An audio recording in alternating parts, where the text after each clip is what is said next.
Greetings, everybody. Hello, and welcome to Chilliteracy. I am tripping over my words already. We're doing well. Happy Monday. It's very confusing for me not to be streaming on a Wednesday. I don't know what's going on. How is everybody doing? Hope we are all well. I don't know if you can hear the fan that's going in the background for me. Woo! Not that fan. Yeah, I love books. So I think he was sitting on that as soon as I mentioned that I was going to keep the fan on. No, literally. Okay. Sam has been struck by inspiration. Very rare. Yes, I don't know if any of you can hear the fan I've got going in the background. Samuel Darley. Please shut up. Sorry, chat. I have a heckler in the background, which is fair because I was heckling Sam yesterday. It mixes in with the rain sounds. Okay, well, yeah, shout if it gets annoying at any point because it is very warm in the UK today, and I imagine probably many other places as well. So I've got all the windows open and a fan going. Yes, apologies if that is annoying, but I sort of need it for my sanity, really. If you listen, you can tell there's a fan, but you wouldn't have noticed. You haven't said anything. Good. Okay. I mean, shut up. It's too warm to bully anyone into turning off their fans. Well, good. Yes. Hello, everybody. How are we all doing? Today's going to be a fairly chill stream. I won't be reading anything per se, but we're going to be chatting about stuff. Because frankly, yeah, it is too warm to be sitting and reading a book out loud. Oh, excuse me. Not too... Sorry, I was just moving my microphone. But yeah, I thought... Because last time we did a little sort of enthuse about various things, what we like. Sam did a little stream about sci-fi. I did something about comedy, specifically Woodhouse, and Sam read some stuff from one of his favourite authors, Quantum.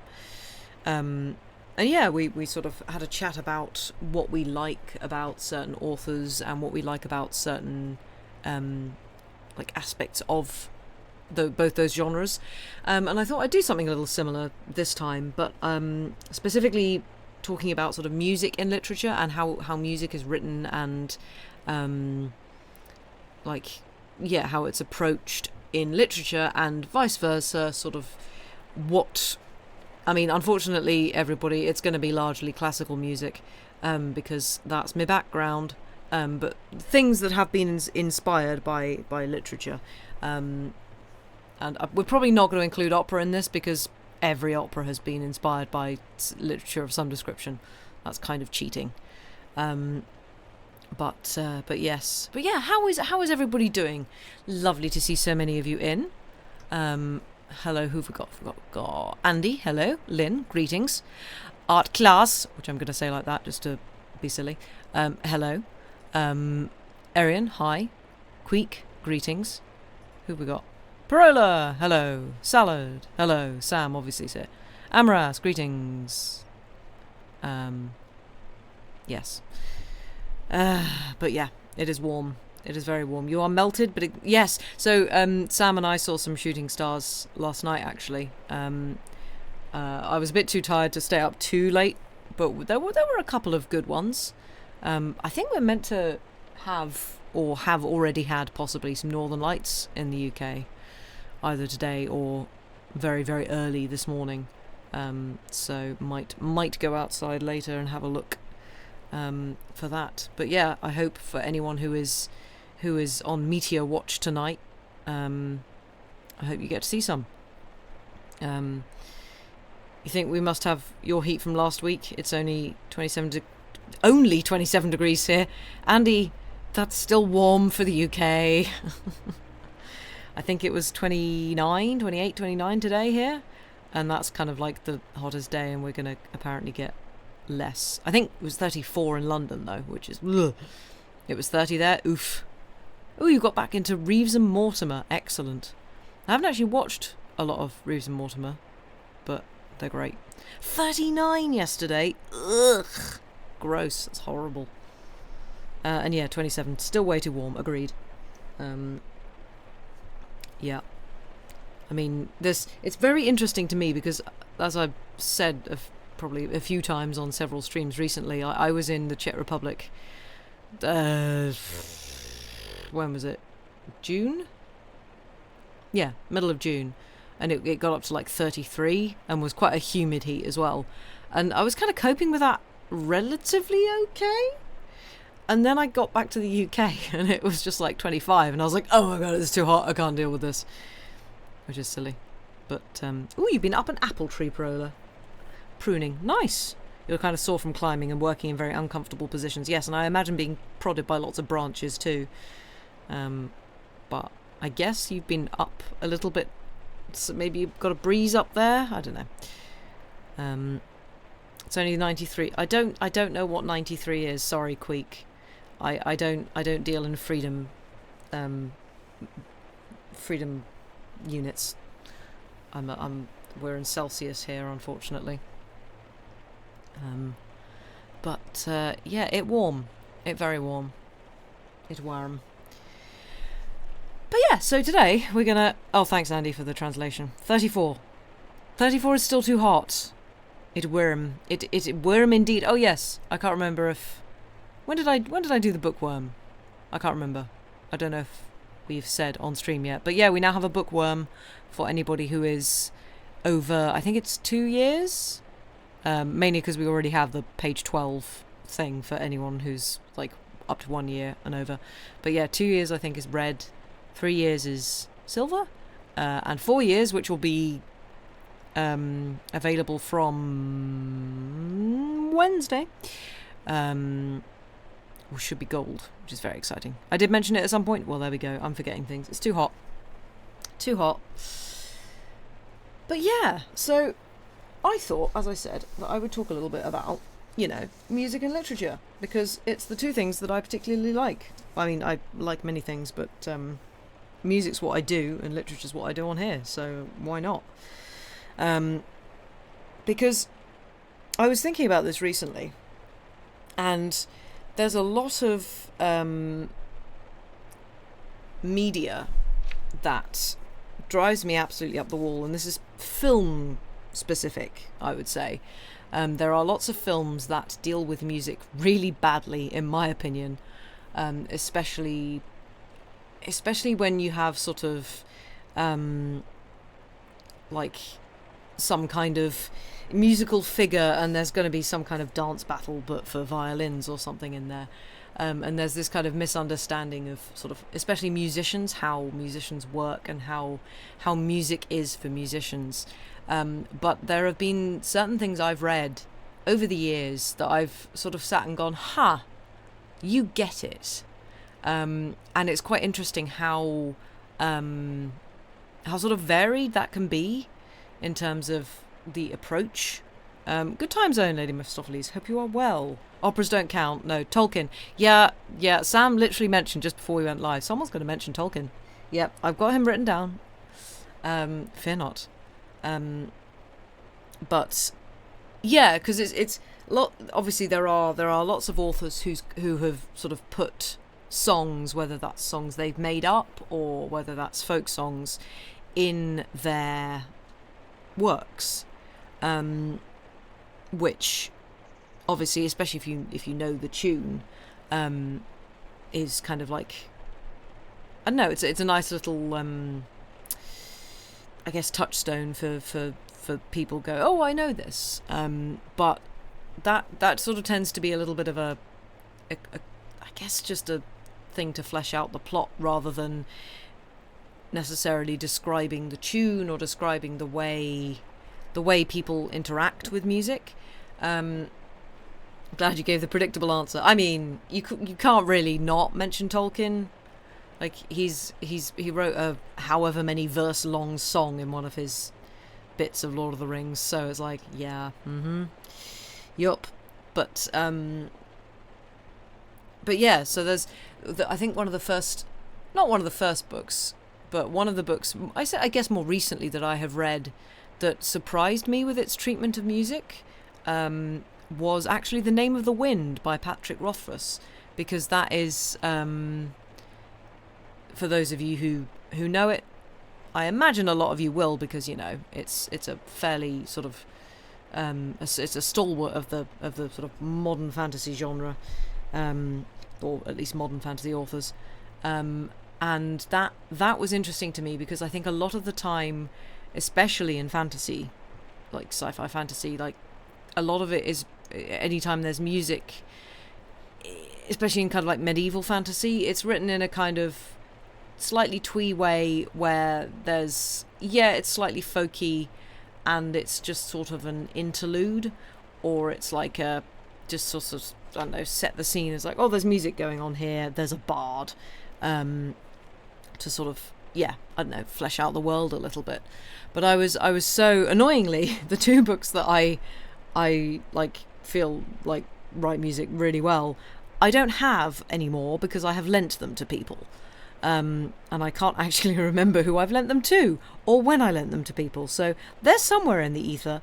But yeah, for those of you who have read Name of the Wind, there's a real, I feel like, real understanding of especially a musician and their instrument, because there's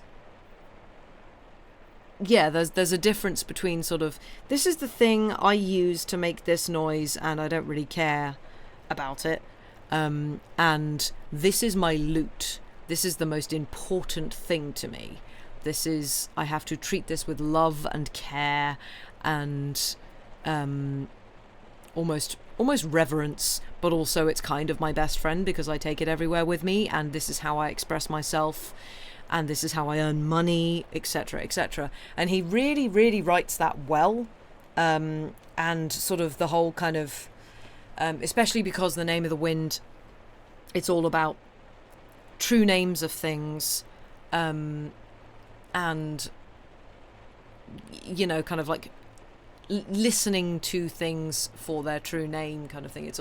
There's a lot of kind of auditory cues in there. There's a lot of listening. There's a lot of listening to the world and people, and sort of, you know, behind the sort of very obvious external, I don't know, mask that people show. There's a lot more kind of nuance there, and having that and putting music into that and having those kind of play off each other, I thought was a really lovely touch, actually, and making it a lot more than just like, oh, this is my main character. Okay, he plays an instrument. He's kind of cool because he's a bard. I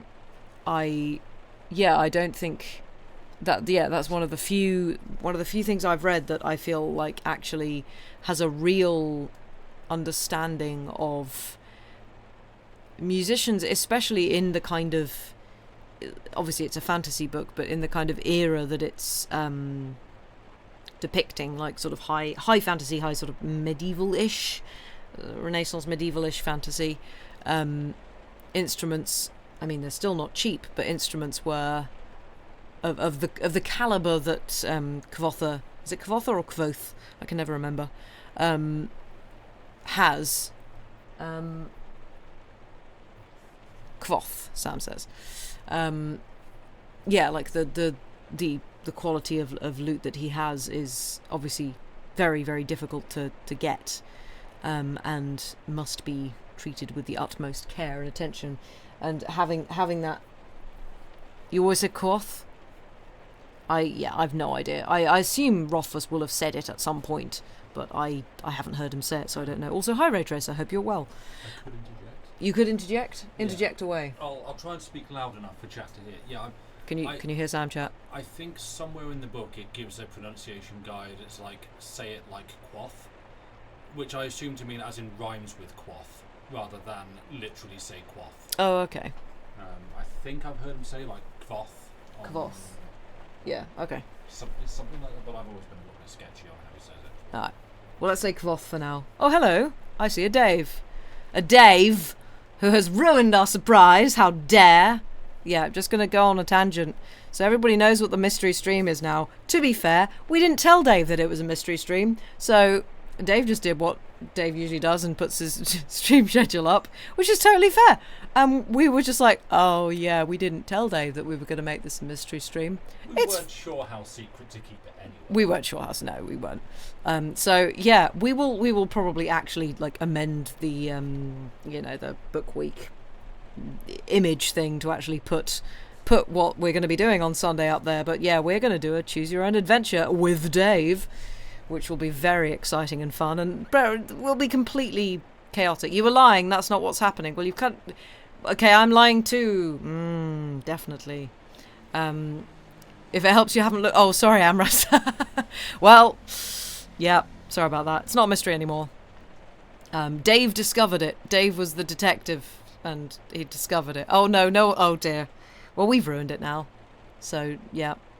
Double cross, dramatic irony. Yes. So we're going to be doing a choose your own adventure with Dave, which probably could be completely chaotic and a lot of fun. So yeah, everyone's ruined it. Yeah, it'll be great. So that should be really fun. So people turn up for that and it'll be great. It'll be a chaotic end to week. But also welcome in, Dave. I hope you are well and not melting in the heat. But yeah, so it was that was a really nice kind of it was a breath of fresh air for me, at least, reading because there's so much fantasy out there that is very, very generic, and I thought that this was particularly nice. We did say we might reveal the mystery or drop hints during the week. This is true, but oh well. You melted yesterday on trains and buses. Today, not so bad. Oof, yeah. Public transport on a day like today/yesterday, not fun. I am glad you are not melting anymore. What? You guys all right there? You just putting numbers in chat? What's going on? Trains and buses don't have they sometimes have AC, if they feel like it. Sometimes it breaks. It often breaks. Delete that? Yeah, absolutely. I got it. Oh well, I assume that might have been Dave. Dave, no, I'm gonna no. But yeah, so Name of the Wind was like for obviously, I imagine a lot of you will have read Name of the Wind because it's been out a while. But yeah, that's one I would recommend. It was just a phone extension. Oh, okay. Fair enough. So another book that I would recommend, and this was one I read years ago. I can't remember how long ago, but many, many years ago. Probably more years ago than I probably shouldn't have read it at the age I did. Really. I'd kind of like to read it again, being older. But it's called An Equal Music by Vikram. I think you pronounce the second name Set, but it's spelled Seth, Seth. For anyone who has not heard of Vikram Seth, absolutely fantastic writer. He's also a poet, I think. Incredible. Lady Mephistopheles, I can see that. Yeah, incredible writer, very poetic. He also wrote A Suitable Boy, which I believe was like a TV series at one point. What else has he written? So many things. So many like big books. He doesn't write small books. Excuse me. Ooh.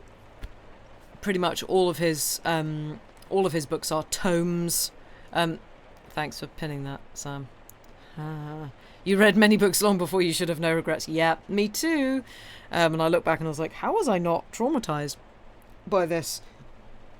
But yeah, An Equal Music by Vikram Seth. It follows I think a viola player. I think it's a violist rather than a violinist. No.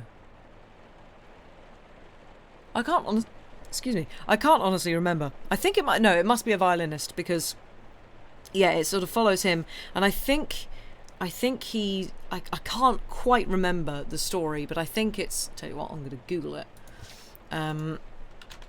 Because I think he has given up and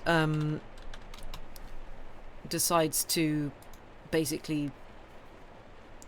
Yeah, violinist. The plot concerns Michael, a professional violinist, who never forgot his love for Julia, a pianist he met as a student in Vienna. A recurring element through the plot is the pair's performance of Beethoven's Piano Trio, Opus 1, No. 3, which they first performed during their college days. And also I feel like there's, yes, there we go, there's a lot of Lark Ascending by Vaughan Williams references. So, yeah, he's sort of, I think he's sort of trying to go back to performing and get back to like performing in a quintet or a trio. And the Lark Ascending is one of these pieces who kind of just like sticks with him and becomes this metaphor for his whole life. This kind of, I think he sort of views it as this kind of like yearning and reaching for this thing that he can never attain again. And whether that be sort of love or love for music, and it's again, it's a little sort of poetic in the way that it deals with the idea of a tortured artist, because we do love a good old tortured artist cliche. There's a bit of that, but it's another fantastic novel that deals with just a musician and the musician's relationship to the music, the instrument, and the people he plays with as well. Because the interesting thing, of course, is, well, I say of course, also, hello Boudot, bonjour, said the gardener, that's awful. Get out again. Look, I was cheering for Belgium in the women's hockey final in the Olympics. Don't ruin it. You love torturing them, Dave? I am concerned. But yeah, it's quite interesting because, and this is going to be a gross generalization because I have worked with 2-string quartets, but I feel like it is a fairly well-known thing that sort of small chamber groups, and when I say chamber groups, for those of you who aren't sort of classical music jargon educated, chamber groups being like a group of sort of usually up to sort of 5 or 6, 8 at a push, musicians playing a piece together that's specifically written for that number of musicians. And string quartets are like the classic sort of chamber group, the most common one that composers have written for. But also piano trios, which when I was younger, I will never live down the fact that I thought a piano trio meant there were 3 pianos. There aren't. It's a piano and some string instruments. Not 3 pianos. Yeah. Piano, cello and violin, I believe. So, yep. I was older than I care to admit before I realised that, frankly. Who has 3 pianos? Although I know people who have 3 pianos. No, there's no rule against having 3 pianos. Yeah, quite. You went to a concert with 2 pianos recently? Nice. Yeah, there's a lot of good stuff written for 2 pianos, actually. You heard something about Belgium, Boudot? Oh, I was saying I was supporting the women's hockey final in the Olympics, which was Belgium v Argentina. Sadly, Argentina won, but yeah. Oboe quartet also gets some concerned looks sometimes. It's like, oh my god, 4 oboes in a room together. Can they agree on an A? But... Sorry, there was a dangling grand piano yesterday for the closing ceremony. France, we need to talk about your treatment of pianos. Because, my God, you had one in the rain that was actually, I think, a fairly decent piano. It looked like either like a Steinway or a Yamaha or a Kawai or something. And there was one on fire, which was obviously designed to be on fire, but, and now you're dangling one from the... No. Not fair. How dare they treat a piano like this? Quite, they're expensive things.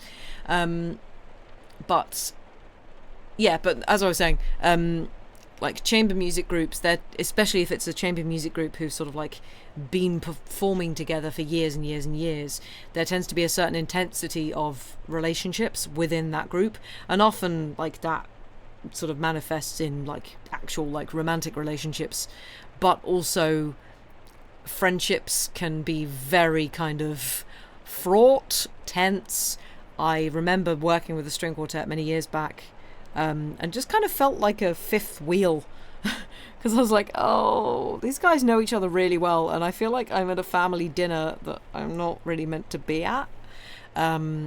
So it's quite, and Equal Music actually does a very good job of depicting that kind of intense working relationship, but also because these are people you are working with, you are traveling with, you are probably staying in the same hotel as. There's you obviously have to be a sort of, there has to be a friendship there as well, and also in the case of the main character, a relationship with the pianist, a romantic relationship with the pianist, and yeah, it does that really well. It portrays that very well, and it's not sort of, wasn't till I'd actually, like, because I read this long before I was a professional musician. I read this when I was a teenager, and yeah, actually, like, now having encountered those kind of relationships within sort of chamber ensembles, it's like, oh yeah, no, this does a very good job of exploring that. Yeah, it's quite as I say, it's quite an intense read. It's a long read, it's a long book, but yeah, would definitely recommend. Pianos are dulcimers with extra steps. You're not wrong. Best piano trio, 1 piano, 3 players. You say that. I've seen that. There's some contemporary stuff that's like, yeah, insane. Better than Bagpipes on Fire. Bagpipes are great if played by a good player. Yes, this is true.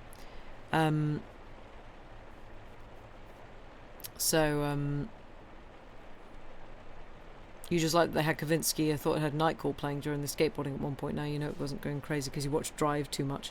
Oh, nice. Yeah, they had a lot of good music, actually, just generally.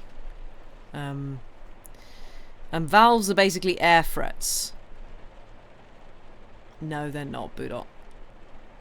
They're not. Do you want to know why? Because frets are making things higher and valves are making things lower. So no, it's not right.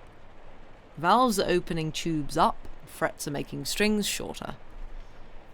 So bam, there you go. Anti-frets, precisely. Brass instrument could not be further from string instruments if we tried. So yes.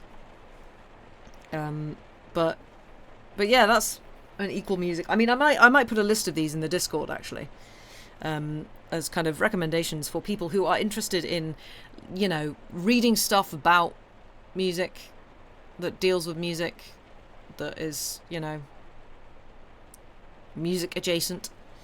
I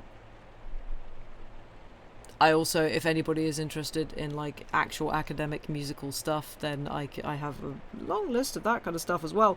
But that's a little bit drier than, you know, books, novels. And 2 I haven't read, but lots of people have recommended to me as they write music very well. And again, musicians, the music industry, all that kind of stuff. The Unconsoled by Kazuo Ishiguro. I imagine there's going to be somebody here who has read that. There's a bagpipe player that practices in a local park here. She's not good. Doesn't upset you though. How will she get better? Yeah, quite. And she probably can't practice in a small flat or something. If she's practicing outside, I mean, bagpipes are meant to be played outside. That's why they're so loud.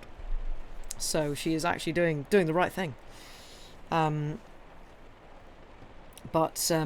The Unconsoled by Kazuo Ishiguro, I believe, deals with, again, I think a pianist, so like a musician and all of that, all of the baggage that comes with that. Best heard across a misty moor. Yeah, absolutely. As is Ororachis. Oh yeah, that's true. Still doesn't beat the best instrument to be heard across a misty moor, which is a carnix, which is the whatchamacallums, Celtic war horn. Ishiguro wanted to be a musician before he became a writer. Writer was his backup plan because music wasn't taking off. Wow, that's cool. I didn't know that. I like the fact he went from one very unstable job that isn't paid very well to another one.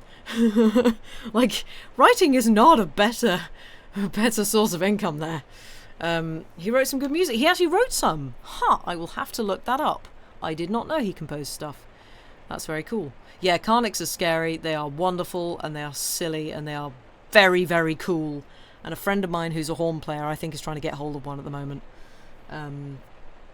So that's kind of cool. Yeah, I didn't know Ishiguro wanted to be a musician. Very cool. And something that's a little bit more historically based, as a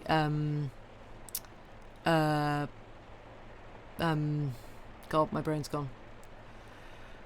As a book recommend is The Noise of Time by Julian Barnes, which is, I believe, based on a period of history that is very historically pertinent and musically pertinent too, because it's about Shostakovich. And if anybody here knows about Shostakovich, you can't really take Shostakovich out of the political nightmare that Russia was in at the time of Shostakovich writing. He was a composer who, let's say, the Stalinist regime didn't particularly like. There's a famous instance of him writing an opera that was called Lady Macbeth of Mtsensk, I think. And, or was it his Symphony No. 4? No, I think it was Lady Macbeth of Mtsensk. And Stalin came to the premiere and did not like it at all. And was kind of basically said, just like, hey, by the way, if you write something else like that, you're gonna die. So, yeah. And then Shostakovich wrote his Symphony No. 5, which was described as a Russian composer's response to just criticism. And for anybody who, I mean, obviously, if sort of classical music isn't people's bag, totally fine. But it's a very important symphony in that it is a very unsubtle, if you're a musician, way of putting the middle finger up to Stalin, but subtle enough that he didn't twig that it was a massive satirical take on just, the whole sort of Soviet regime and militarization and all of that kind of stuff. You love Shostakovich, he might be your favourite composer. He's great. The whole of the Fifth Symphony is kind of a scream. The last movement is, it's absolutely incredible. He's a fascinating composer. In fact, a lot of the composers who were writing in that time, a lot of the composers from Russia and sort of Russian adjacent countries, Prokofiev is another good one, they obviously, had to sort of deal with censorship and things like that, and some of them just sort of kowtowed and didn't want members of their family to be killed, so wrote stuff that was very sort of pro-Soviet and very kind of artistically unfulfilling for them. There were some that didn't do that, and that didn't work out very well for them. And then there were people like Shostakovich who wrote, on the face of it, very kind of, this is the glory of the Soviet Union, this is great. And actually, when you actually listen to it, and you actually realise, this sounds wrong, this sounds uncomfortable, this doesn't sound like it's happy, this sounds like it's screaming. So there were, some composers like him who did a very, very good job of sort of just about towing the line, but for anybody who was kind of performing it, or, you know, a little bit more, you don't even have to be musically inclined to realize that this is not a happy piece of music. This is an uncomfortable piece of music, and it's uncomfortable for the reasons that you would expect. Like, there's a march in it that is just a little bit too, like, sharp. It's a little bit too kind of robotic. It's a little bit too sort of angular for it to be happy and triumphant. It's King Charles Red Portrait Star is what that sounds like. Yeah, a little bit, but even like, yeah, because it's like directly playing on people's emotions and stuff, and the way that music does, I feel, in a way that I don't think, and I realise I'm biased on this, I don't think many art forms do. I think music is kind of unique in the way that it sort of has a direct line to your soul, and also a direct line to like physical responses, like your body will respond to things whether you want it to or not. Whether your conscious mind is doing anything, you're going to respond physically to certain things in music. So I think, yeah, like doing that in a way that he, for example, does, I think is dangerous as heck, but very, very good. So yeah, The Noise of Time is, yeah, sort of about Shostakovich and about obviously the political stuff that was going on at the time. Also, hello Speedy, hope you're well. Welcome in. We're talking about music and literature. So yeah, that's another good one. And obviously, yeah, you know, Tolkien. I feel like Tolkien's one of the, I mean, we've Sam was saying earlier, is like we've encountered a lot of sort of folk song type stuff, and he's encountered some folk songs in like Kidnapped, and you encounter snatches of song in a lot of the older literature, but I feel like Tolkien really set the ball rolling on, you can create stuff, you can create musical things, you can create songs in your writing. Obviously he, as a fantasy author, was doing all the creation himself anyway, well, apart from the fact that he nicked from a bunch of other languages, including Welsh and Old English, but you're allowed to do that, it's fine. But yeah, I feel like he was a bit of a trendsetter in that there are so many things now that, especially, yeah, again, like fantasy novels, there are so many ones like that have written songs to go with their lore, that I don't know if necessarily would have happened had it not been for Tolkien. So I feel like Tolkien actually did quite a lot for cementing the idea of a world that you create should have music in it. Because although that would be a very interesting topic, you know, a world that doesn't have music, because we can't really fathom that. And I will be careful not going off on my rant that like music is an inherent part of being human, because it is. But it's just kind of interesting that's become such a stalwart of, you know, you have to create a fantasy world, what you put in it? Yeah, some songs, you know, so to flesh out the lore and things. With some fantasy, you wonder if they wrote songs or poems. Yeah, I mean, I feel like a lot of the stuff is like, it's in a meter that's singable, so it's kind of naturally going to be musical anyway. Oh, your wheelchair broke. Oh, that sucks, Speedy. I hope you get a new one soon. One of the new Doctor Who episodes. Oh, okay. There's like not any music in that. I'm not going to discuss the movie yesterday because I have opinions on that, and I don't know if anybody would agree with me. I don't like it. I really, really don't like it. I was very angry watching that movie. Did not like. A world without music is a dystopia. Yeah, I guess. You think Tolkien is funny because he also inspired a lot of music? Yeah, absolutely. And this kind of... Oh, you haven't seen it, heard things about it. Oh. It's theft. It is theft. It is, I don't like it. It is, no, bad.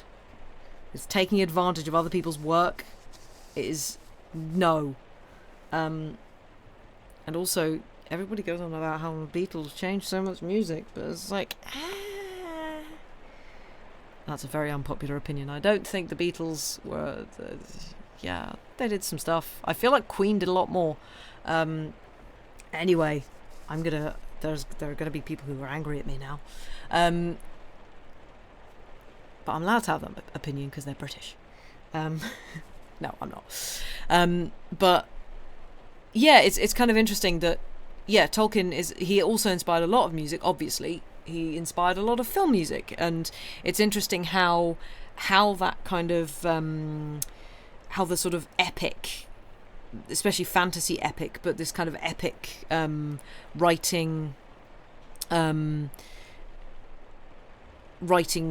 yeah, like a epic approach to writing novels, books, fantasy especially, has now just like really become a part of music as well. It's just like, we've got to have an idea of the scale of this story. And that is done by soaring strings and da da da da da da da da da da da, constant motifs. I realise this might turn into a rant. A lot of film music is very unoriginal now because it's following that same kind of, like, I don't know, tick boxes of, if we do this, it'll sound like this and everybody will feel this. Hans Zimmer Industries and Howard Shore. Howard Shore, I'm not hearing a bad word about my boy Howard Shore. As an imitative of Howard Oh, imitative of Howard Shore, yes. But Howard Shore does a lot more. So Howard Shore, great, because... No. But yeah, do have an issue with the Hans Zimmer Industries, because a lot of films that Hans Zimmer has scored, and they sound kind of generic, he didn't score. His minions did. And then when he actually does what he does, like Dune, it's pretty great. Love you some Howard Shore? Yeah, me too. But it's kind of interesting to me how a lot of the really good stuff, and again, this is obviously my opinion, how a lot of the really good stuff it did something new in the first place, and then everything else has kind of just lent on that and gone, oh well, this worked, we're just going to do that again. And how that kind of feels like a lot of the stories that are being brought out as well. It's just like, oh, that worked, let's just do the same again. And whether that's scripts, stories, whatever, it's all sort of the same thing. Imagine the world in which, yesterday is no one knows the Beatles, they don't exist, except one dude who tries to bring it to people. Yeah, he does, but he also doesn't say it's somebody else's music. Alexandre Desplat? Oh god, I can't even think what stuff of his I've heard. The one I don't like is James Newton Howard. And Sam's laughing in the background because he knows why. Yep. Definitely haven't worked for him at one time. The Imitation Game. I honestly cannot remember for the life of me what the Imitation Game score is. You also heard a rant about Arabian music and movies. Oh, that's a whole thing. That is, I'm going to do a pentatonic scale, therefore, exotic. What does exotic mean? Anything over there. Where's there? East. Where's east? I don't know. Hot countries. I was like, yeah, yeah. Yeah, The Imitation Game is a fab film. Great, love it. But yeah, it's kind of interesting how we've kind of come, and this is sort of leading on to what I was going to talk about, and I guess I might take a little break now, and then talk about we've talked about like music in literature. I'm now going to talk about literature and music and stories in music, because it's quite interesting how we have we've come so far away from how music was thought of along, like, I don't know, 200, 300 years ago, in that we love film music now. Film music's the big thing, and it's what's known as programmatic, which is, it's telling a story. It is about something. It is describing something. And what used to be the thing was pure music, I'm not even joking, that is what they called it, pure music is better than programmatic music. Programmatic music is inherently lesser because it is describing something. Pure music, you should just be able to listen to Bach and love Bach for what Bach is, which is totally fine, you can do that, Bach's great.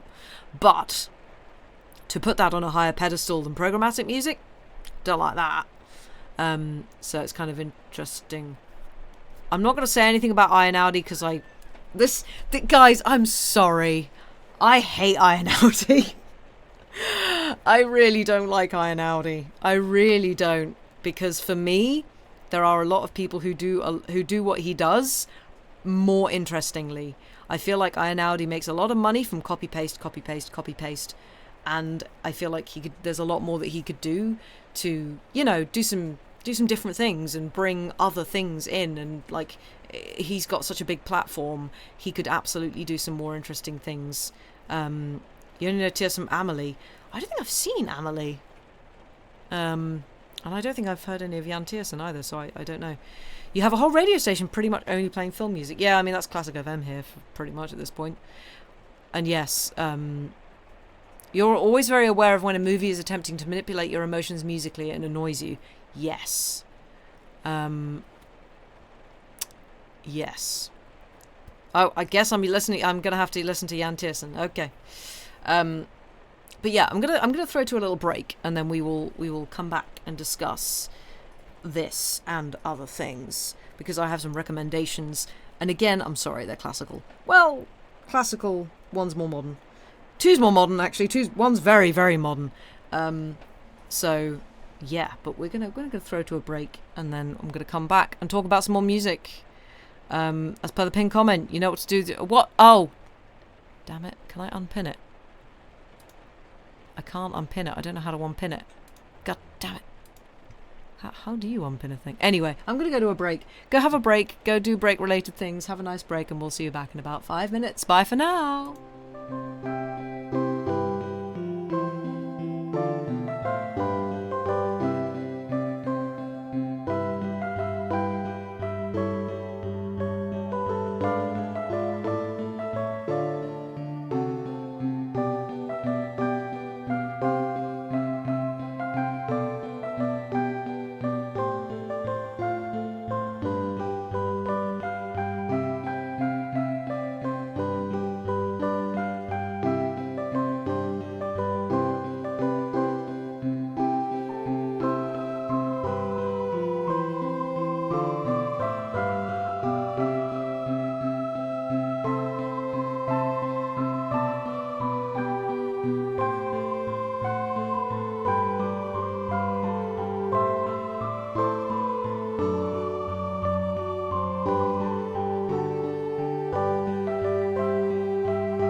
Greetings, chat. We are back.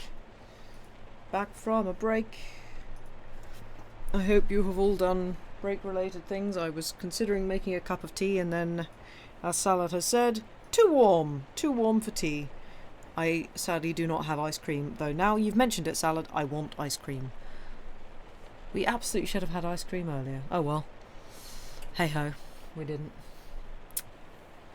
There's still tomorrow.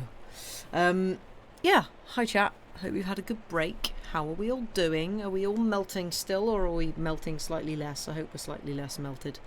Perfect solution, iced tea. Yeah, that's true, but then our idea of iced tea is not the American idea of iced tea, because the American idea of iced tea is sweet, and we do not really have sweet teas over here. I did have a very nice iced matcha the other day, though. Sips happily, nice. You have stocked your freezer with mango ice lollies to feed your housemates. Nice.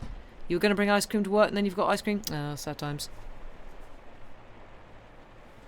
Oh, Sam is gently persuading a fly out of the room. Don't know how it's going. Still 27 degrees at 10 p.m. and that's a crime against you personally. Oof. Yeah, I don't actually know how hot it is right now. How hot is it right now? Let's have a look. It is, according to my phone, 21 here, so not quite that bad, but not bad. Unsweetened only. Nice. Good for you. That's pretty sweet. You put 2 sugars in it. My goodness me. Can you hear Sam's Discord?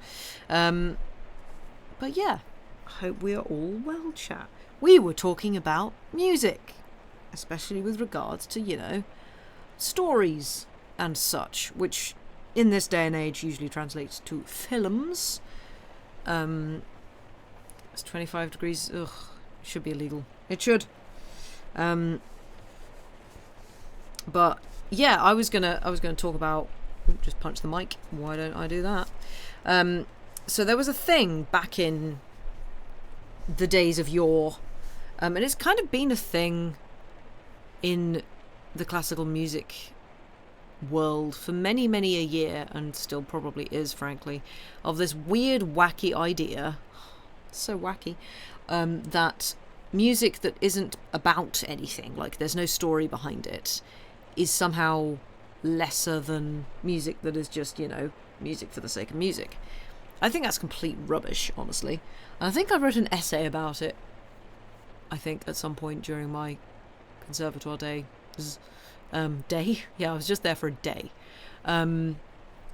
Because it's like, I hate that because it plays into the whole kind of elitism rubbish that some people in this industry keep peddling, and basically like, oh, the break was too short. Oh, I'm sorry, Arian. I'm sorry. Yeah, this whole idea of just like, oh, well, you should know how to appreciate music just as is. And when I say music, I mean like classical music. But you shouldn't.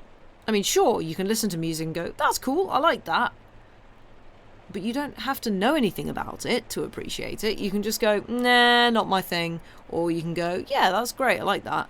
Sometimes if you know a bit more about it, then you can go, oh, okay, I understand this a bit more now. And actually that does change my opinion of it. But largely, you know, people aren't idiots. And unfortunately this whole kind of pure music versus programmatic music does kind of assume that the vast majority of people are idiots, and no, they're not. If you have, and this is the interesting thing to me, because a lot of the music I play now, like most of the music I play, in fact pretty much all of the music I play now, is contemporary, or at least has been written in the last 10 years or so, and a lot of that is, on the face of it, it can be very daunting, and it can be like, this is just noise, or this feels weird, I don't like this. But if you have something to like grasp onto, if you have some kind of story, some kind of this was inspired by this, that makes it a lot more accessible. And it's not patronizing, because a lot of people, oh, we shouldn't need that. It's like, no, you're just saying the inspiration behind it. To be frank, to be fair, does there exist discourse in the classical music world? Well, no sides are assuming the general population are idiots. Yeah, the contemporary classical music world largely is a lot more chill. Because because most of the time we're just like, we've no idea what we're doing either, but it's cool. We're making weird noises, and other people can listen to weird noises too. But yeah, it's like that Andrew Huang, Sarah Bell Reid video from the other week where they were talking about how a lot of not enjoying music comes from an unfamiliarity with it or a lack of understanding. Yeah, like there is definitely, we as human beings feel like we should understand stuff, but a lot of that, there's been so much historically. There's been so much kind of you are somehow lesser if you don't automatically know all of this stuff in the musical world. Certainly with a lot of other media you need background info too. Yeah, but this is the thing, like with literature, like you don't, if I pick up a book, say, I don't know, if I read a Catherine Mansfield story, for example, I don't need to know any context there. I don't even need to know that she was bi/gay, not entirely sure. I don't even need to know when she was alive. I just need to read it, and then I can sort of make my opinions, and then if I want to know a bit more, then I look up the context and go, interesting, that layers it. You don't have to, and there's not this expectation that you can only appreciate the thing with all the context that there is with a lot of classical music. And it's just very interesting to me that that is something that the classical music world is by and large desperately trying to get audiences. So they are trying to get rid of that, but they're forgetting that you don't need to patronize an audience in order to do that. You just need to bring an audience to the music and go, hey, have a listen to this. Because, hey, have a listen to this, rather than, did you know this composer lived in this time and wrote this piece in this time, and he was this and this and that and the other. Now you can understand it properly. Like, that to me feels patronizing, and unfortunately that's what a lot of places are doing. Whereas a lot of contemporary stuff that is, by and large, a lot of it is inspired by other works of art. Like, a lot of the contemporary music world is very, like, cross-pollination-y. There's a lot of collaboration with other art forms, which is wonderful.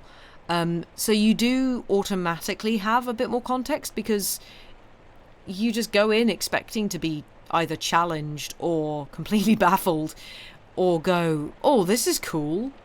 Like, that's sort of a lot more of an open mindset to be going in with in the first place, but the people who are doing it aren't expecting you to automatically know all of this or think you're an idiot for not knowing all of this, and they're not going to patronize you for going, did you know? It's going to be a, hey, this was inspired by this. Take that how you will. Music is a very specific language which always interests you. Yeah, music's fascinating in that it is, I don't want to be cliche, but it is the universal language. Musical behaviors are something that we all have and have shown in human history since we were apes, frankly. It's a thing that we do. It's part of our DNA. It's, yeah.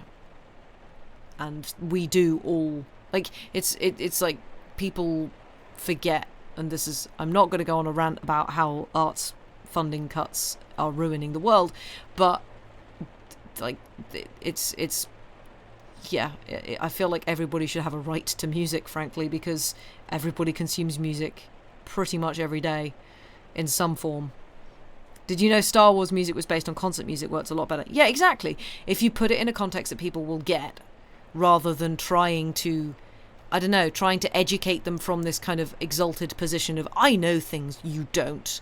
If you kind of try and bring them in a way that's like, right, you might know this. This is a bit like that. Or kind of the fun fact of, yeah, John Williams just cribbed a bunch of Holst's stuff. Then it's like, interesting. then you're kind of in on the joke almost, rather than being talked down to. You've had several people tell you that folk and bluegrass aren't real music, and that without proper musical training you can never actually play an instrument. Yeah, that's the thing, is like, there is, I think a lot of this, I think a lot of it is to do with, and again, this does apply to literature as well. Like, a lot of the really highbrow stuff, for example, I'm just gonna go out there and say Ulysses, which frankly is not in any way like accessible. He needed an editor desperately, as did a lot of classical composers, looking at you in particular, Bruckner. Like, a lot of it is, if you have been educated in, you know, stuff that pertains to the thing that you are reading, then yes, you will understand it more. You will be more, I guess, skilled in understanding it and interpreting it and doing something with it, whether that be literature or music. Obviously, you know, if you've been taught an instrument, if you've learned an instrument for say 20 years and you have gone through some pretty intense training for it, you're going to be very good at it. And sure, someone who picks up like say a guitar or something and learns it is not necessarily going to have the same rigorous training, and you're not necessarily going to be like, I don't know, I was going to say prepared for all eventualities, but that's not even necessarily the case with that. But like, it's just going to be a different approach. But someone who has just picked up a guitar can absolutely play an instrument well and go on to be like, to make money off of it. Like, there's no way in which that is not possible. So there's not just like, this is the right way to learn an instrument, this is the wrong way to learn an instrument. People should just be able to play what they like. Like, technique aside, yeah, that really, really bugs me, that as a thing. But obviously you are going to understand a little bit more. Like, for example, me with a classical music background and, you know, 4 intense years of, actually longer than 4 intense years of musical training, I am going to listen to a symphony and understand a little bit more about, you know, the actual musical language of it. Sure, that just means that I understand it on a slightly different level. That doesn't necessarily mean I appreciate it anymore. It's just, yeah, it's just going to be different. And again, same with like someone reading, you know, a very, very highbrow novel or a very conceptual novel who has studied lots of English literature. They're going to understand the construction of the sentences a lot better. They're going to perhaps understand like the reasons certain people used words a lot better, but they're not necessarily going to appreciate it anymore. They're not necessarily going to read it and go, "Ooh, that sentence was really great. I liked that. That did something to me." That's just a thing that anybody can feel. So, as someone with a dance background, the fascinating thing to you is the music always equals movement to you, and you can't imagine how other people listen to music without that. What are they hearing? It's interesting.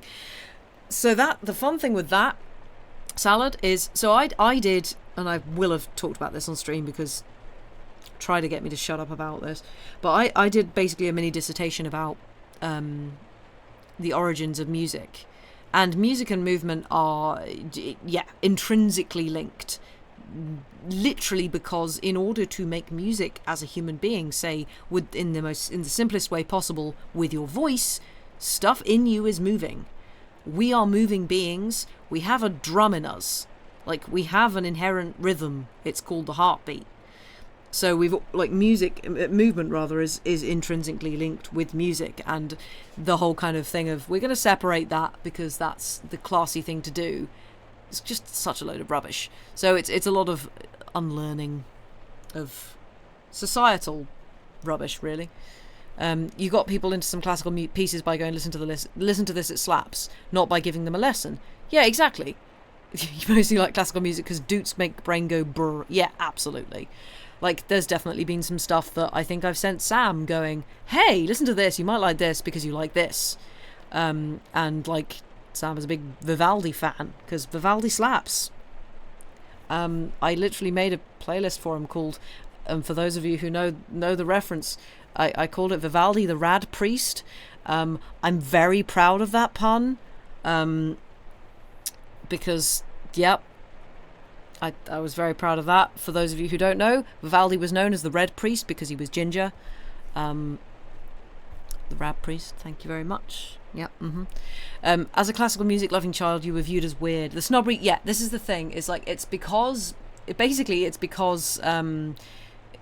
the industry and men, basically white men in the industry, have put these stupid societal constructs in place that means that it's just bad for both sides. It's bad for people in it who have to be, again, you're viewed as weird, so therefore what do? You go further into the clique, frankly, of the classical music world, and that's the only world you then know, and then you are sort of shut off from the normal world. So it's silly. Imagine if you did that for every profession. I'm a biologist by training, so I'm the only one who can properly enjoy nature. Yeah, it's silly. It's very silly. Or like, I paint, therefore I'm the only one who can appreciate painting. Like, I mean, there will be a bit of that in art, but in general, like, that's not the case. Vivaldi does slap. He is fab. Also wrote a banging double trumpet concerto. He wrote a double everything concerto and like a triple everything concerto. The man he wrote so many things. But yeah, it's very interesting to me how that kind of thing of you must understand the music properly to appreciate it is directly contravening this idea of you must listen to music for music's sake and it can't have a story to do with it at all, because then that somehow makes it lowbrow. So, like, for example, I mean, I'm going to give the example of Vaughan Williams. Vaughan Williams wrote, oh god, I can't remember how many symphonies, quite a few, but his Ninth Symphony, and in fact a lot of Vaughan Williams's music, I mean, he wrote a lot of songs, he wrote a lot of sort of his takes on folk songs. A lot of his music is programmatic. It is dealing with a story, it is dealing with a concept. I would strongly recommend people listen to Vaughan Williams because there's a lot of folk influences in Vaughan Williams. He's great. And I think Copeland, who's an American composer, I think it was him who said, possibly one of my favourite quotes about a composer. Composers are really catty, by the way, certainly were, is listening to Vaughan Williams is like staring at a cow for 45 minutes. Which, bit harsh. But yeah, Vaughan Williams is kind of associated with the English pastoral, sort of the farming landscape of England. But there's a lot more there. But his Ninth Symphony is actually based on Thomas Hardy novel Tess of the D'Urbervilles. Nice cheerful book there. Nothing bad happens to Tess. It's all fine. But that was kind of, he sort of retroactively sort of deleted all of the subtext about that. I was like, oh no, this isn't about anything, because of this idea of like, you can't write something about something, that makes it less academic or less worthy of our accolades, which is such a shame because it's a fantastic symphony. It's really great. And yeah, again, that's one that if you know about the book or if you know the general story, that can kind of add a little bit more. But even then, like, he does a very good job of sort of depicting certain moments in the story through music that you're like, okay, that's this, and you can get an idea of it without necessarily knowing the plot. It's like, oh, this feels like this might be happening right now, like this sounds like a march to the scaffold or something like that. So yeah, but then so we've got that, and we've got these kind of things of like, oh, we don't need all of this story bump, we should have just pure music. And now what's like the best selling, but you know, the thing that most people listen to in terms of sort of classical adjacent, film music. What is film music doing? Supporting a story. And good film music isn't going, oh, there's a dramatic bit now, and oh, there's a jump scare. Good film music this is just a wonderful piece of music on its own. because it's cool, rather than you kind of need the music to. And yeah, I agree with whoever it was who said, like, they hate it when music is telling you how you should feel. Like, a film should be doing that, or a book should be doing that anyway. That the music should just be part and parcel of that. You shouldn't necessarily notice film music when you're watching a film. It's just there to kind of make you subtly feel things. Basically, it's trying to emotionally manipulate you in a subtle way that you don't notice, rather than jump scare, drama, tension. Music should be the sauce, the book or the film should be the dish. No, I don't necessarily think that's the best way to look at it. I think it should be part and parcel of it. Like, for example, the reason that Hitchcock's The Birds is so flippin' horrendous and so tense. It's a great film. I mean, it's brilliant, but it's so tense is you don't notice why you're sitting there tense until you realise that there's no music in it. And you're like, I'm listening for something and it's not there. This is why is this so tense? You are listening for some kind of comfort, frankly, that everything's fine because there's something going on musically that's telling me things are fine. I can't necessarily put my finger on what, but it's okay. There's just none of that, and so you're on edge the entire time. TV is really bad for music telling you how to feel. Yeah, it is. The classic Lord of the Rings quote about someone asking where's that light coming from and getting the answer the same place as the music. Yeah. Your internet died. Oh no, but you're back. Good. Yeah, medieval times, a lot of music was to support the, like, telling and remembering of a story. Yeah, music comes from communication. Music comes from, the telling of stories and things. So it's ridiculous that we should try and divorce it from that. That doesn't make sense at all. Pergolesi changed your world. Pergolesi's fantastic. The choir I direct, we did his Stab at Martyr back in March. It's a banger.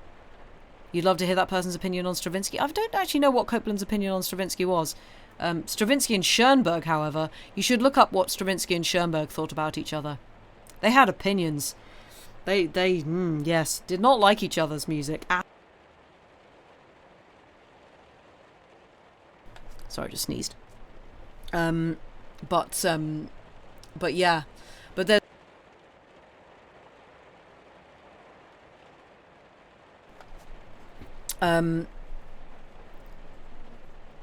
but yeah, there's what's another good one? I mean, Sibelius. For any, I don't think there are any Finns in chat, but one of my favourite composers is Sibelius. Sort of Finland's national composer, and you can kind of understand why, because he's incredible. Or a lot of his stuff, a heck of a lot of his stuff was inspired by either folk history of, folk figures, mythological figures of, Finnish folk tales, or just the Finnish landscape. His Fifth Symphony, there's the sort of climax of that symphony, which is quite frankly just my favourite bit of music ever, is at the very end of the fourth movement, and is kind of meant to be the beats of swans' wings, like coming out of the mist, which is just it's stunning. But I think Rautavaara is another. I think he's another Finnish composer, because I think he was taught by Sibelius. I think another fantastic composer who wrote several kind of more programmatic works. I think it's Antarctic Symphony or Arctic Symphony or something, is obviously based on that landscape. And he also wrote a piece called On the Last Frontier, which was based on a Poe novel, which is apparently the narrative of Arthur Gordon Pym of Nantucket, about a young boy who stows away aboard a whaling ship called the Grampus, which is a fantastic name. So yeah, like, just so many composers writing these incredible books. Not incredible books, incredible works that are inspired by stories. And then the only ones that we really talk about the most are operas, which are literally a musical depiction of a story. Operas are cheating in this, I've decided. They're great, but kind of not what I sort of want to be talking about, because they are very literal. Whereas, yeah, all of this stuff is more kind of, I guess, film adjacent, but it's more, I guess, not more abstract, but it's more kind of, it's more free, because you don't have a thing telling you exactly what's going on. You do somewhat like the idea of trying to make music that tells absolutely no story, because people will probably come up with one anyway. This is the other thing. We will ascribe meaning to things. It's what we do as human beings. We ascribe meaning to things that don't necessarily have any intrinsic meaning. It's like poetry, for example. If a poet is not really thinking about a meaning behind a word, we will go, ooh, I bet that means this. It's like, no, he probably just did it because it rhymed. So yeah, a lot of people have favorite pieces of music and they think, oh, this reminds me of this. A lot of people have memories associated with favorite pieces of music because they listen to it at a certain point. And we therefore make up our own stories about the music that allegedly doesn't have any stories about it. And it's like, does that make it lesser as music? No, it doesn't. It just ascribes meaning to it that isn't necessarily there. Sibelius' violin works. Yeah, his violin concerto is stunning. Absolutely stunning. But in my opinion, well, not in my opinion, my favourite work of his, all of his work's wonderful, but my favourite work of his is his Fifth Symphony. It's just, yeah, and again, that's got like extra meaning for me as well, but it's, yeah, absolutely stunning. It's absolutely stunning. You went to a concert with primary school at one point and you were asked to write a story based on parts of the music. That's great. But this is the thing, is just like, we've kind of lost this connection between story and music. Obviously folk music is your classic, like folk music is telling stories, but somehow that is looked on as lesser, which is stupid, or at least by the classical music industry. Although I think there's a lot more to be said. I think there's a lot more that they are trying to do now to kind of bridge the gap between various different genres of music, and folk music being one of them.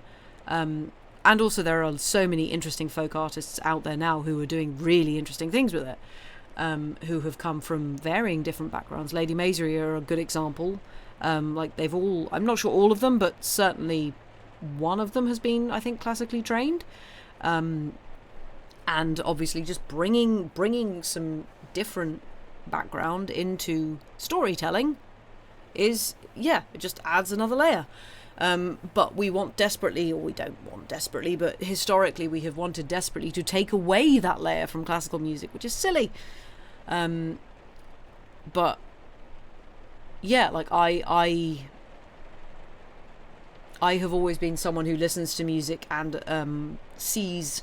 I'm quite I see landscapes often, and like, yeah, talking about that and sort of your personal interpretation of something, I think is a really another good way to sort of get people into a piece without that whole barrier of, you must understand this. Art is in the eye of the beholder or the mind. Yeah, exactly. You've never seen the play Peer Gynt, but the music is amazing. Yeah, exactly. Same here. And like the whole suite is telling the story of Peer Gynt, and is like each movement is telling a part of that story.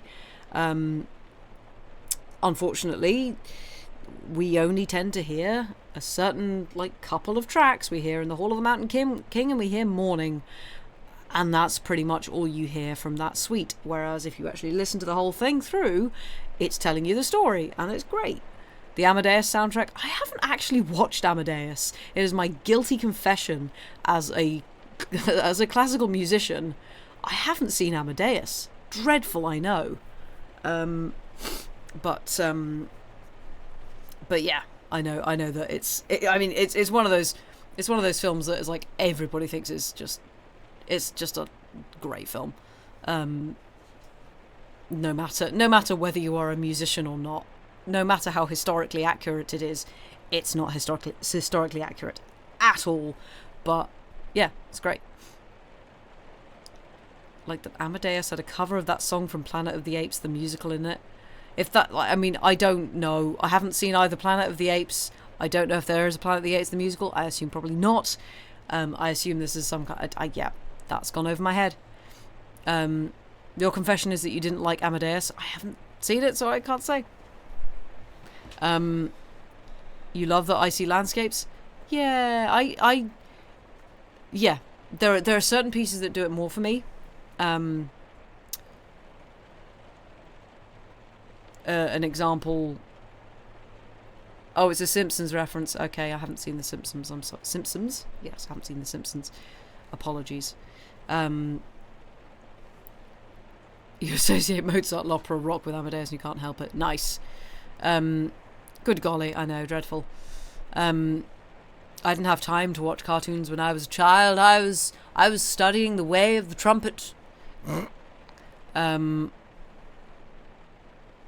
So I forgot what I was saying. Yes, landscapes. Yeah, like one piece that I particularly love is Verklärte Nacht by Schoenberg, and I remember listening to that for the first time and was like, this is a woods at night. This is like spooky woods at night. Didn't realise it was actually based on a poem about walking through the woods at night.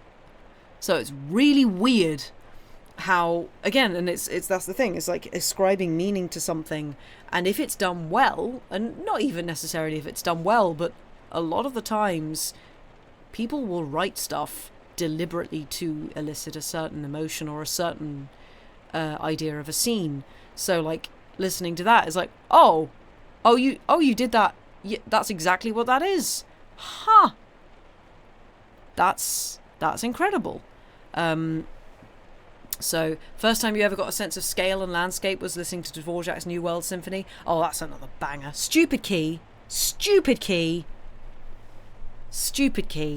Horrendous trumpet part because it's a stupid key. Absolutely great trumpet part to play once you can get over the fact that it's got so many flippin' C sharps in it and the tuning is absolutely up the wall. But anyway, yeah, fantastic.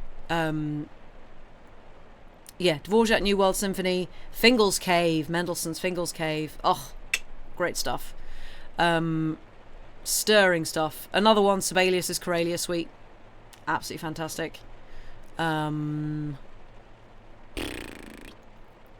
was going to say another piece, if you want something really weird and wacky, that is not really an opera. I don't really know what it is. I'm not sure the composer really know what's it. Yeah, she probably does actually. Is Yes by Rebecca Saunders, which is based on the last chapter of Ulysses, and is as wacky as you would expect, given that chapter has no punctuation. But again, that's kind of interesting how a composer has interpreted a work of fiction, and well, if it is fiction, I don't really know what you can class Ulysses as, but it's like okay, this is wildly unhinged. How can I make this unhinged in music? You played the clarinet in it. Oh, nice. Good clarinet parts in Dvorak. You find stuff like that very interesting because music almost never makes you think of scenes or stories. Emotions, but nothing more concrete. Yeah, that's interesting. I think it entirely depends on sort of what you are. Oh, excuse me. Like whether you're someone who's quite a visual learner, whether you're someone who kind of just like, yeah, internalizes things. I think it really depends. Like for me, I'm definitely ever so slightly, and I mean ever so slightly, synesthetic. Yeah. Because a friend of mine is a little bit as well. And in fact, a lot of musicians I know have an opinion about colours of notes and keys, which is quite interesting to me. But she and I have argued about the colours of keys a lot. And I wonder if that sort of plays into the fact that I sort of conjure up images of landscapes and stuff. Fantasia. Ugh. See, wonderful thing about words. The wonderful thing about Fantasia is, again, a lot of that is referencing fiction, and again, it's fiction history. It's Big Demonic Chernobog was very, yes, exactly. Like, again, that's telling a story with music that's not necessarily about a story, and it was absolutely marvelous. I loved Fantasia. That was, I think, for most people, anybody who watched that was probably their first experience of Stravinsky's The Rite of Spring, which, frankly, gutsy move to put that in a, frankly, children's cartoon to depict the death of the dinosaurs. Like, damn. And I remember listening to that going, oh boy, this is something. This is doing something to me.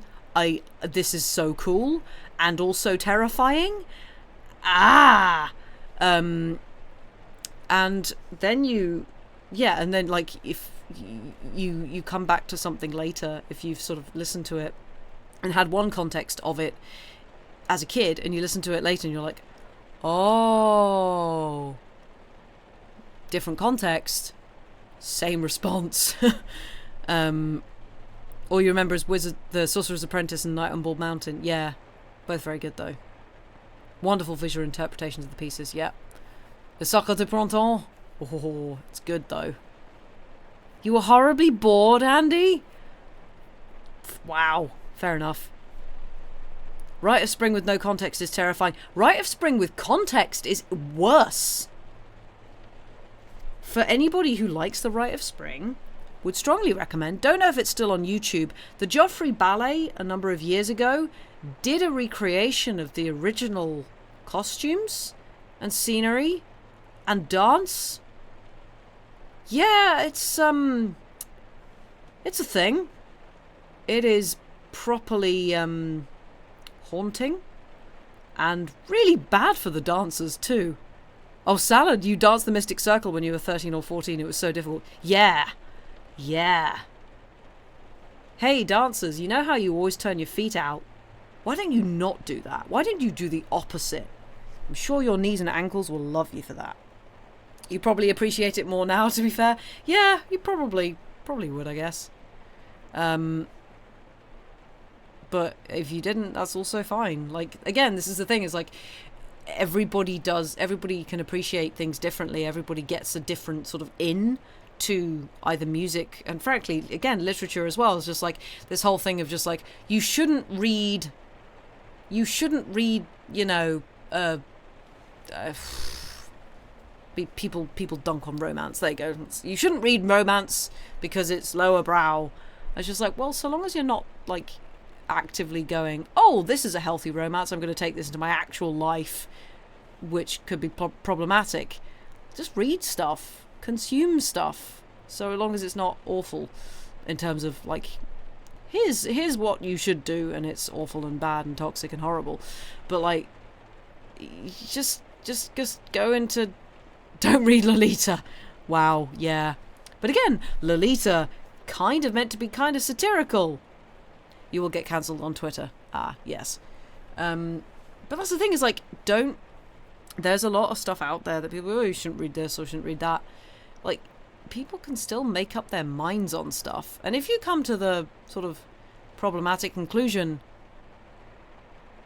either do some soul searching or maybe, I don't know, get someone else to tell you to do that. But just basically, like, the whole kind of censorship of art thing of, you shouldn't read this book, you shouldn't listen to this music because it's not even that it's bad, it's just like, you shouldn't do this because it's lesser somehow. It's just like, no, that's silly. You will not rant about people who think reading dark romance makes you a bad person. No, I don't think that, but anyway, I could go on about how I am concerned that there are actual real world effects from certain teenagers reading certain books that are saying that this just like toxic relationship type thing is okay. There are actual real world effects from that, and that's down to the authors. That's not down to the readers, that's down to the authors to, you know, portray it in a slightly different light. But again, if you are someone who is, you know, able to form your own opinions, an adult, read whatever the hell you want. But you still read children's books sometimes? Hell yeah, me too. I've still got like the whole Asterix collection somewhere. Your friend wrote an entire paper. Oh, on Pina Bausch. Pina Bausch is great. For those of you who don't know, choreographer of Very Cool Things. Said knees and ankles did not appreciate it. Yeah, they're very much against what you should be doing, especially as a dancer. Keeping count was the worst thing. The music is so hard to dance to. Keeping count is bad enough when you've got the music in front of you, Salad. It is doing Stravinsky's mean, very mean. It is all over the shop. There's a thing that the nerdy classical music students that we were, this is what we would do as a clapping game. You would go through the Danse Sacrale from Rite of Spring, and you would clap on the beats, on the, but I'm not going to try and sing it, but basically it's like a it's that kind of thing, for those of you who don't know, and you would clap on them, and guess what, they change constantly. It's very confusing, and if you clapped on the wrong beat, you were out. Nerds. The line between high art and popular art is so artificial and historical lyrics contingent. Yes, and also, frankly, popular art, for example, in Mozart's time, popular music was Mozart.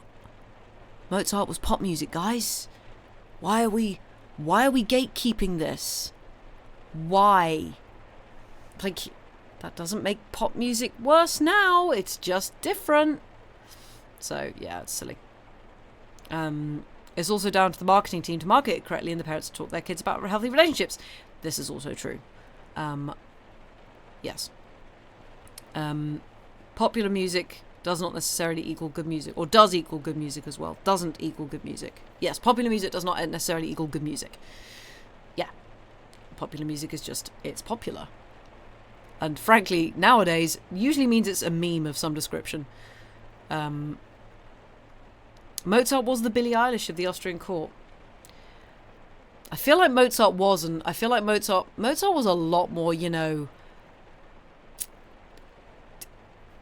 bad. Well, Mozart was a massive womanizer and an arrogant what's-it as well. Not necessarily the best person, Mozart. Very catty, though. Very dramatic. Very, if you read any of his diaries and notes back to his family, he was just bitchy. He really was. Liszt was the rock star. Paganini was the rock star. I can't remember who I was talking to the other day. I've realised this has sort of just gone off into a tangent onto music. Sorry, everybody. I hope that's okay. I mean, to be fair, I've been pretty good at keeping it on track about music and literature, so... But it's not bad. Fun fact to anyone who doesn't know, I imagine most people know, the reason, if you watch, say, a piano concerto, the reason the piano is sideways on to the audience is because of Liszt. Liszt did not because the way the piano used to be would be the pianist's back was to the audience, because often what would happen was someone would conduct from the piano. So they would be facing the orchestra and their back would be to the audience. And Liszt thought, no. My music and what I'm playing is far too cool and flashy for the audience not to see my amazing fingers. So Liszt decided that turning the piano on its side and facing the audience to the side so everybody could see him in profile and see his hands going, that was more important. That's why the piano is how it is. Also, fun fact, why the violin is a stupid instrument, in that it's all the way up on your chin. Because Paganini, basically the violin version of Liszt, decided that he needed it all the way up there. A, so he could get up to the really, really high notes. And B, so everybody could see him. And C, because it was harder and worse on your joints. Just basically the reason so many things are the way they are in classical music, rich white men being egotistical. It's great. You physically cannot play a lot of Liszt as written, your hands aren't big enough. Same with Rachmaninoff, I think, for a lot of things.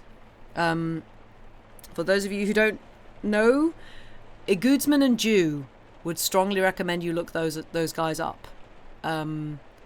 they did a wonderful sketch many years ago about how Rachmaninoff had big hands, and yeah, it's a very ingenious sketch. It's very good. Just hang your piano on wires and dangle it over the Stade de France. Yeah, it's fine, absolutely fine.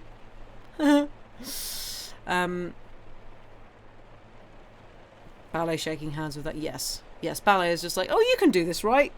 Nureyev did this, so it's fine. No. Chopin also had stupid big hands. I mean, most pianists had silly big hands. That's why they're pianists. And yes, Rachmaninoff could stretch, I think, a 13th or something horrendous. So, yeah. I still think Sam missed his calling. He should, like, in piano. It's not that, it's the thumb. You've got a good gap between your thumb and your first finger. I think you've tried. I think Sam can stretch almost a 13th. Certainly certainly like over, quite a good way over an octave. Never too late to learn. I know. You pick the wrong instrument, you've got an octave. Oh, Andy, same. I have an octave. I have just about an octave on my left hand. I have an octave and like half a key on my right hand. If you can strangle Balanchine for what he did. His style isn't pretty. I don't mind Balanchine. He's alright. Or Balanchine. Is it Balanchine or Balanchine? I've realised it's Balanchine, isn't it? I quite like some of his stuff. You have small hands and you're not a good pianist. Still playing it though. Yeah, exactly. Again, musical instruments. It's like you can't do this to me. The blood, but I don't know. I kind of like it. I kind of like some of it. I don't mind it. Balanchine was Jewels, right? That's him. You have short, stubby hands. Most instruments have either too much fret space or too little. Looking at you, bouzouki and mandolin. Yeah, frets are another thing. Yeah, see, I like Jewels. Jewels is good. I think that's the only Balanchine I've seen, actually. So, but also the Royal Ballet do it with a lot of sass. So, I feel like that's how you're meant to dance this stuff. Anyway, we're talking about choreography. I got distracted. Also, the main reason modern ballet still has the I didn't know that. Oh, that's bad. Great. Okay, didn't realise he was one of the ones who promoted that. Fantastic. But yeah, like the whole thing of like, you should only do this because you're good at it is such a stupid, or you should only do this if you appreciate it and understand it and have studied it, is such a load of rubbish. Because that stops anybody from doing anything. It's the same thing as like, you should only write if you've consumed enough literature, kind of thing. It's like, well, I guess to a certain degree, if you're literate, that's fine. But yeah, there's this, it's gatekeepy nonsense, and very silly. And I think we need to connect storytelling and music a lot more. I mean, even in pop music, frankly, like there's so much kind of pop music that sort of just like is just not really saying anything, which is also fine. You can have stuff that doesn't say anything, but it's like, I don't know, it's not saying anything with the music, and the lyrics are kind of banal. And it's like, well, again, look at folk music, for example. A lot of that is telling a story and setting a scene with the music, and there's a lot more, I don't know, it feels like there's a lot more thought going into it. I know that's not the case, because I know there's a lot of thought and time and expertise and stuff that goes into a lot of pop music, but yeah, it's just kind of interesting to me that, I don't know, lyrics are both very important and also not important at all with a lot of pop music. It's kind of weird. I don't know what I'm saying anymore. We need to bring back dilettantism. I have no idea what that means, Andy. You need to tell me what that means. The opposite is also annoying. People constantly telling you that you need to do something because you're good at it / have talent. Yes, which comes with a lot of problems, because then you feel like you are obliged to do the thing because you have talent. Being a dabbler. Oh yeah, dabble away. Be good at lots of things. You feel like a lot of songs are about love, lovers, and the losing of love. Yes, a lot of literature is about that too. Looking at you, Shakespeare. Yeah, I think this is the thing with like, yeah, there's so much things, so much like hustle culture. I feel is like, you've got to get really good at this thing so you can monetize it. You've got to get really good at this thing so you can monetize it. It's like, no, just the act of behaving like a dilettante, being an amateur or dabbler. Lovely, that's great. I like that. Absolutely. Everybody should dabble. It also, dabble's a very good word. And I have learned a new word today. That's good. Yeah, like, the arts are for everybody. They should be for everybody. They are all expressions of being a human. Why do we have to gatekeep that? Because it's just like how we make our lives tolerable on this earth. Everybody should just, take a little bit of this, take a little bit of that, enjoy a bit of that, just take what you want from artistic pursuits, creative pursuits. It doesn't need to be perfect, exactly. Dabbling is great. Just, it all rounds you out as a person, and it just makes your life a little bit better. And yeah, enjoy music for what it is. So I'm gonna for recommendations, I'm gonna give you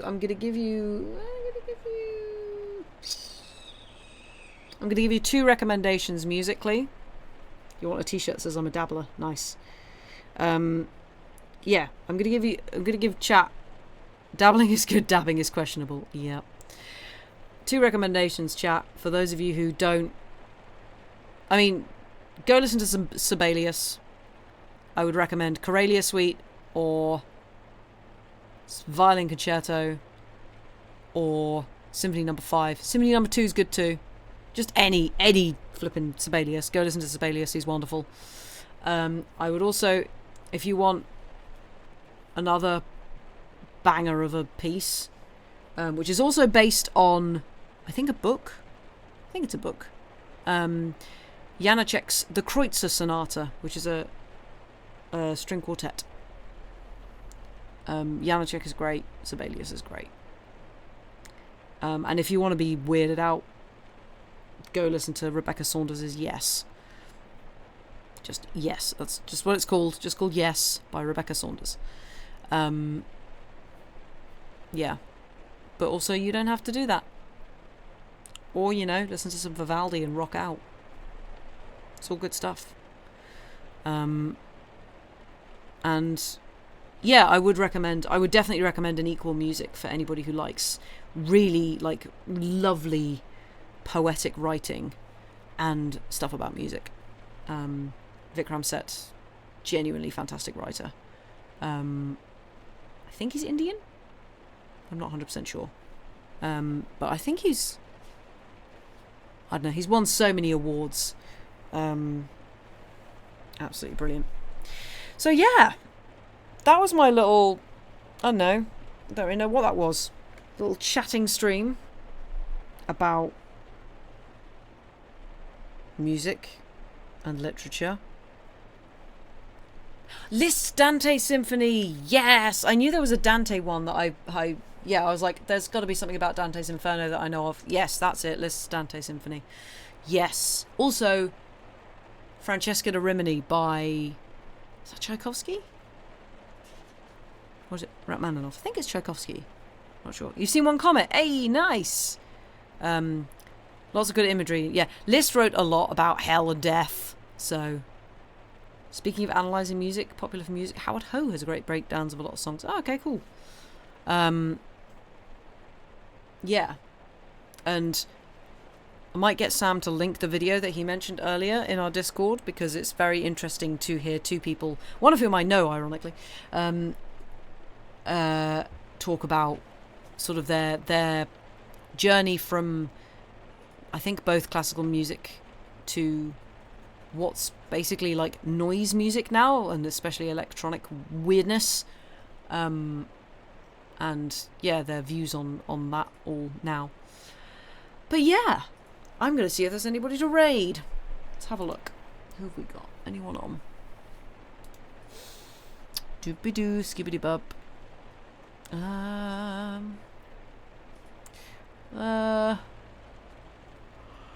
Probably not. Oh, anyone who's doing anything particularly chill. There's Lurding, Can't Draw Horses Club. And there's Seabat's doing stuff. See if there's anyone doing reading.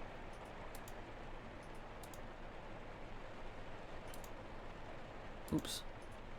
I'm clicking on things. No. I think it might be a little too warm to raid.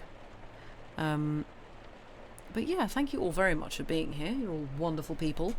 I hope you enjoyed my little chat about, you know, words and music and things. I have so many thoughts on music, and I have so many thoughts on words, and I sometimes use words to talk about my thoughts on music. But I don't usually tend to use music to talk about my thoughts on words. Maybe I should do that. That seems like a cool idea. But yeah, we should be back to muzzle with 10-minute stories by Algernon Blackwood. Sam will be reading a bunch of Algernon Blackwood stories that allegedly take 10 minutes. We don't actually know. They'll probably take longer than 10 minutes each, but they're called 10-minute stories, so probably, you know, get a refund on the book if they don't take 10 minutes. No. So we got some of our lad Algernon Blackwood, who, yes, another one. Sam is currently reading, which he may read on stream at some point, something called The Human Chord, which is by Algernon Blackwood, which